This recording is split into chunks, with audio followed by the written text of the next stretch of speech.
Dhekiajuli north ইষ্টত বিশাল ধৰ্মীয় ইজতেমা। North east ইজতেমা 14, 15, 16 তাৰিখে অনুষ্ঠিত হ'ব। শোণিতপুৰ জিলাৰ ঢেকিয়াজুলিৰ আলিচিঙাত অহা 14, 15, 16 তাৰিখে নৰ্থ ইষ্ট ইজতেমা অনুষ্ঠিত হ'বলগীয়া জনসমাগম প্ৰায় 30 লক্ষৰ অধিক জনসমাগম আয়োজন কৰা হৈছে। উক্ত ইজতেমা দিল্লীৰ নিজামুদ্দিন মাকাৰ্জৰ তত্বাৱধানত অনুষ্ঠিত হ'ব। গতিকে সকলো ইছলাম ধৰ্মাৱলম্বী ৰাইজৰ উপস্থিতি কামনা কৰা হৈছে। এই ইজতেমাৰ জৰিয়তে বিভিন্ন ধৰ্মাৱলম্বী লোকসকলৰ মাজত ভাতৃত্ববোধ একতা গঢ়ি উঠে আৰু হিংসা, অন্ধবিশ্বাস, অপবাদ আদি আঁতৰ হয়। অসমখন যাতে উন্নতিৰ ফালে আগবাঢ়ে এনেদৰে বিশিষ্ট শিক্ষাবিদ আৰু সমাজ সেৱকসকলে কয়। Bureau report, Batadraba live.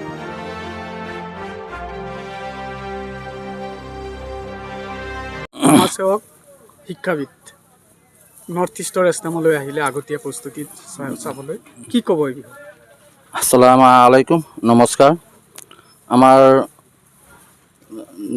Delhi নিজামুদ্দিনৰ আপোনাৰ যি হেৰি আছে তাৰ তত্বাৱধানত আমাৰ উত্তৰ পূব ভাৰতবৰ্ষৰ যি বিশিষ্ট জিমাদাৰসকল আছে, আলেমুলামা আছে, তেওঁলোকৰ মাছোৱাৰ মৰ্মে আমাৰ মধ্য অসমৰ প্ৰায় 9খন জিলাক সামৰি তথা আমাৰ নৰ্থ ইষ্টৰ কেইবাখনো ৰাজ্যক 7টা ৰাজ্যক সামৰি পেলাই মধ্য অসমৰ ইয়াৰ শোণিতপুৰ জিলাৰ ঢেকিয়াজুলি 1 নং আলিচিঙা নামৰ পবিত্ৰ ইজতেমা ইয়াত আয়োজন কৰা হৈছে 14, 15, 16 ফেব্ৰুৱাৰী তাৰিখে।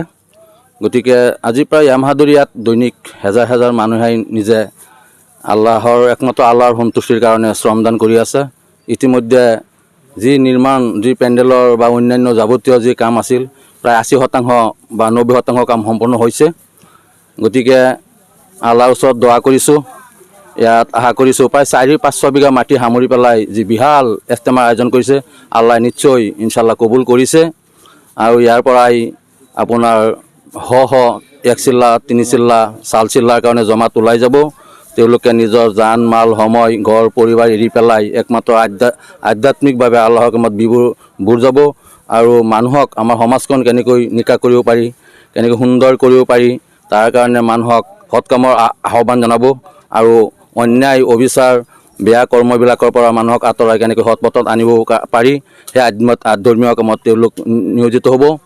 আৰু লগতে এই 16 তাৰিখ আপোনাৰ দেওবাৰ যি আখিৰি দোৱা মোনাজাত অনুষ্ঠিত হ'ব, তাত আশা কৰিছোঁ প্ৰায় নৰ্থ ইষ্টৰ 30 লক্ষাধিক এক জনসমুদ্ৰত ইনশাল্লাহ পৰিণত হ'ব।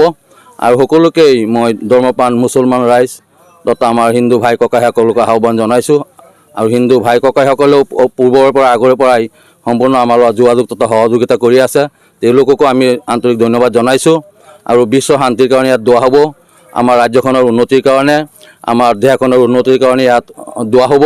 সকলোৱে দলে বলে ওলাই আহক যাতে আমাৰ সমাজখন সুন্দৰ হয়, সমাজৰ পৰা যিবিলাক অহূয়া, যিবিলাক অপৰাধ, যিবিলাক অন্যায় অবিচাৰ, সেইবিলাক নিকা হওক, দূৰ হওক। গতিকে সকলো ওলাই আহক যাতে আল্লাহ আমাৰ ইহকালৰ পৰকালৰ জিন্দগী অতি সুন্দৰ ধুনীয়া কৰে। আৰু পৰকালৰ জিন্দগীত যাতে আল্লাহ আমাৰ গুণা, আমাৰ যাতে ভুল গুণা, আমাৰ পাপ, সেইবিলাক আল্লাহ যাতে আমাক মাফ কৰি দি চিৰ সুখৰ ঠাই, চিৰ আনন্দ অনাবিল সুখ স্বাচ্ছন্দ্যৰ ঠাই যাতে জান্নাতুল ফেৰদাউছ নচিব কৰে, তাৰ কাৰণে সকলোৱে দলে বলে আহক ইজতেমাথলীত, পবিত্ৰ ইজতেমাথলীত 14, 15, 16 ফেব্ৰুৱাৰী শোণিতপুৰ জিলাৰ ঢেকিয়াজুলিত। মই এইখিনিতে সকলো যিসকলে আজি এমাহ ধৰি ইয়াত আল্লাহৰ সন্তুষ্টিৰ বাবে শ্ৰমদান কৰি আহিছে, নিজৰ ইয়াত জানমাল সময় দি লগাই ইয়াত শ্ৰমদান দিছে, তেওঁলোকক মই আন্তৰিক ধন্যবাদ জনাইছোঁ। যিসকল আমাৰ যুৱক যুৱতী, বিভিন্ন দল সংগঠনৰ নেতাকৰ্মী সদস্য, বিভিন্ন ৰাজনৈতিক দলৰ নেতাকৰ্মী সদস্য, বিভিন্ন যুৱক যুৱতী, ধৰ্মপ্ৰাণ মুছলমান ৰাইজ, আমাৰ সংবাদ জগতৰ লগত জড়িত সন্মানীয় সংবাদকৰ্মীসকলক মই আন্তৰিক ধন্যবাদ জনাইছোঁ। লগতে ঢেকিয়াজুলি স্থানীয় প্ৰশাসন, শোণিতপুৰ জিলা প্ৰশাসন, মই দৰং জিলা প্ৰশাসন, নগাঁও, মৰিগাঁও জিলা প্ৰশাসন, বৰপেটা, কামৰূপ, ওদালগুৰি, বাক্সা জিলা প্ৰশাসনক মই ধন্যবাদ জনাইছোঁ। আৰক্ষীৰ লোকসকলকো মই আন্তৰিক ধন্যবাদ জনাইছোঁ। আমাৰ যান বাহন আৰক্ষীৰ লোকসকলকো ধন্যবাদ জনাইছোঁ। অৱশেষত মই অসম চৰকাৰক ধন্যবাদ জনাইছোঁ। আৰু আমিও যাতে মানৱ সেৱা কৰিব পাৰোঁ, মানৱ সেৱাই আমাৰ আল্লাই পবিত্ৰ কোৰাণত কৈছে তোমালোকক আমি মানুহ হিচাপে সৃষ্টি কৰি পেলাই মানুহ হিচাপে সৃষ্টি কৰি পেলাই জীৱশ্ৰেষ্ঠ হিচাপে তোমালোকক বনাই পেলাই মই তোমালোকৰ মৰ্যাদা মই বৃদ্ধি কৰিছোঁ। গতিকে আহক আমি সকলোৱে মানৱ সেৱা কৰোঁ। আমাৰ সুন্দৰ হওক সমাজখন, আমাৰ আখিৰাতত আল্লাই যাতে আমাক নাজাত দি পৰকালৰ অনাবিল আনন্দ চিৰদিনৰ সুখৰ ঠাই জান্নাতুল ফেৰদৌছ নচিব কৰে। সেইখিনি পুনৰ সকলোলৈ মোৰ আন্তৰিক শুভকামনা থাকিল সকলোলৈ। ধন্যবাদ।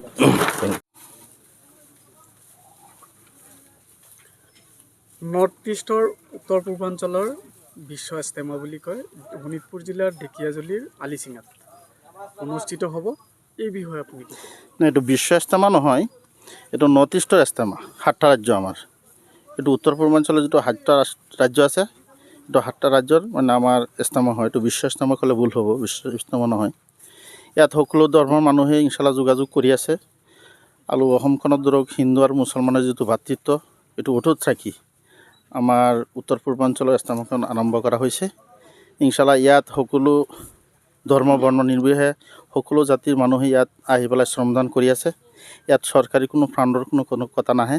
তো সকলো মানুহৰ জান মাল সময় নিজৰ আহি পেলাই লগাই আছে। ইয়াত চাওক যিমান কাম হৈ আছে, যিমান বাঁহৰ কাম হৈ আছে, যিমান তিৰপালৰ কাম হৈ আছে। আমি নগাঁও জিলাৰ পৰা আহিছোঁ, নগাঁও জিলা চামগুৰি ৰূপহী মাৰ্কেজৰ পৰা আহিছোঁ। ৰূপহী মাৰ্কেজৰ অন্তৰ্গত আজি আমাৰ প্ৰায় 1000 ছাতি আহিছে আৰু ধৰক আপোনাৰ 100 মান গাড়ী আহিছে এই তিৰপাল লগাবৰ কাৰণে। আজি আমাৰ এইটো ৰূপহী মাৰ্কেজত মুচৰা হৈছিলে 5 তাৰিখে আহি আমাৰ যিখিনি মানুহ আহিব ইস্তেমাস্থলীলৈ, তাত থকা বোৱা খোৱাৰ যিটো সুবিধা আছে সেই সুবিধা কৰিবৰ কাৰণে আমি ওলাই আহিছোঁ। আৰু ইয়াত ধৰক যি কাম কৰি আছোঁ মানে সকলো ৰাইজে মানে আখেৰাতৰ মানে এটা চিন্তা কৰি পেলাই কৰি আছে, যাতে মানুহ মৰাৰ পিছত যাতে আল্লাই যাতে এইটো উচিলা কৰি যাতে জান্নাত নচিব কৰে। সেইটো কাৰণে আমাৰ উদ্দেশ্য, আমাৰ বেলেগ একো উদ্দেশ্য নহয়। ঠিক আছে।